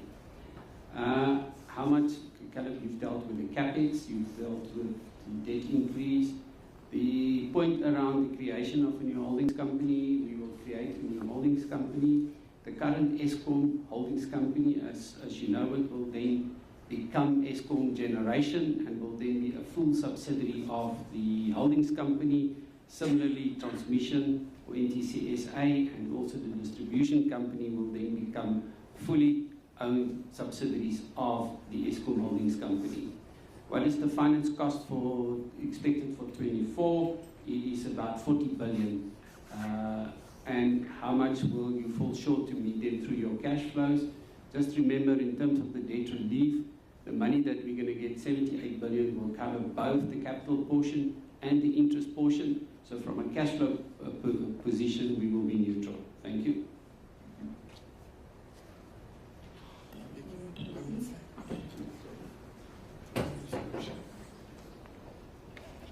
Thanks, Caleb. I don't, Daphne, you've covered what I've said earlier on. So, yeah, I did indicate that for the temporary stake and some work on the permanent stake, we are just under 700 million. Obviously, the second step now is these are the remeasurable work because the contractor couldn't give us the whole scope without having safe access into the stake. So we will measure as we move along, but we are just under 700 million currently with some of the work that is being done. Thank you. Thank you. I think the timing is 13:41. I don't see any other questions from the, we've got only 4 minutes. Let's see if there's any, how far can we go with these questions. So we've got Jan Vermeulen, My Broadband. Could you please provide details about the logo design tender? We were expecting that one.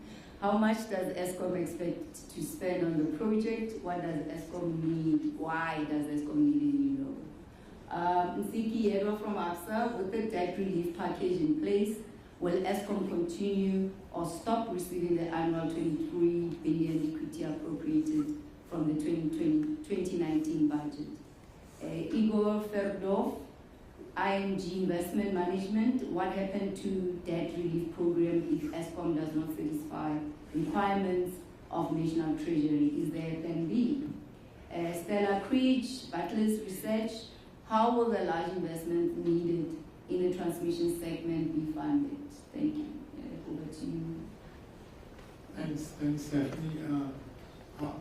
I'll deal with the logo one last. I think in terms of the debt relief package, the 23 billion equity that has fallen away, it's now replaced with the package of the 254 billion. In terms of is there a plan B, Eskom is confident that we'll meet the equity conditions and the debt relief requirements. We've done that in terms of the past equity support we've received. And we've got a very good working relationship with National Treasury and the team there, so we're confident that that will be converted into equity. In terms of transmission, those numbers are built into our outlook, and from a funding perspective, National Treasury has reiterated in the relief package that transmission is a key element that is required in terms of rolling out the transmission development plan. With regard to the design tender, we are in that process. The tender closes on the 2nd of November. I think, again, there's a budget. It doesn't mean we have to spend the budget. I think first and foremost, let the tender close, we'll evaluate it through the process, and then decide on the way forward. We do recognize that there is some concern around that.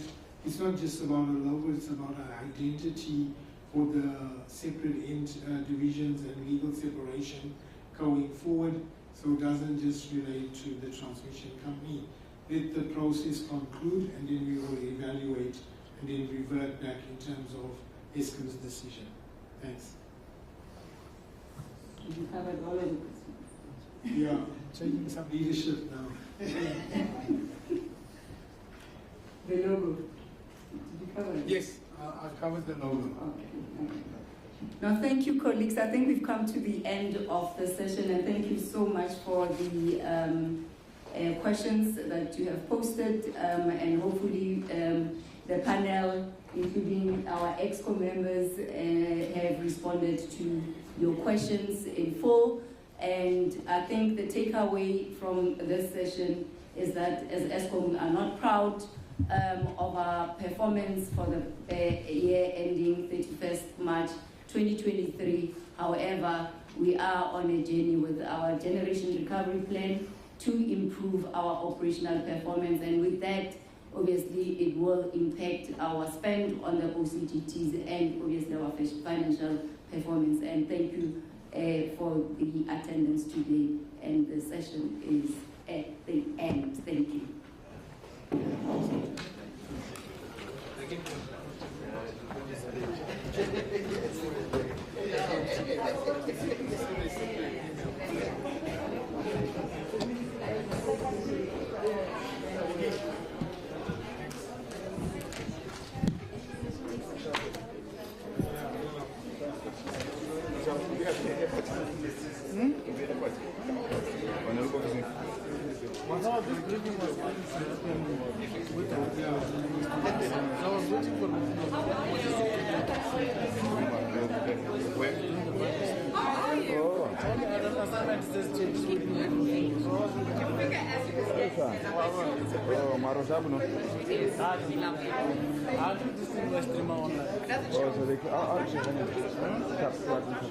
Oh, vai stream aí, chapo, né?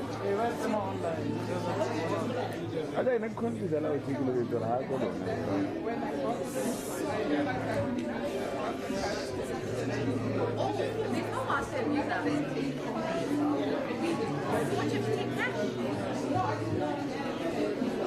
Oh, really? I had no idea. And they must get you money.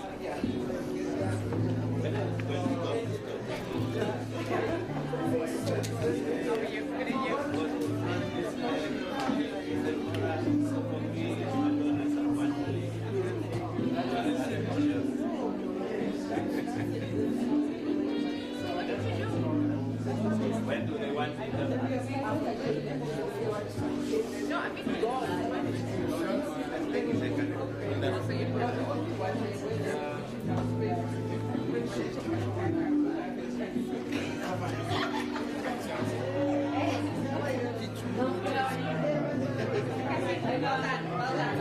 Are you ready?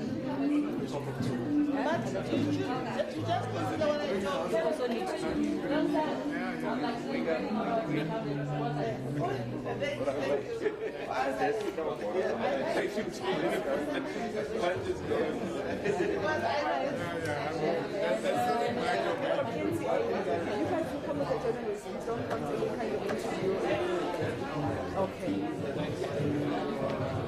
Also, what you included in mine. Okay. Raise on no.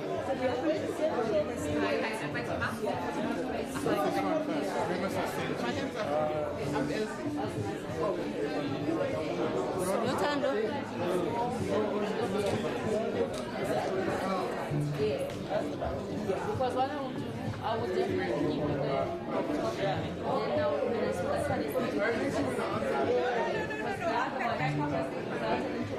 No, we don't want you to get into trouble. Yeah, and you know that I know. But actually, no, it's fine. Okay. The next is how we can do it. So by that time,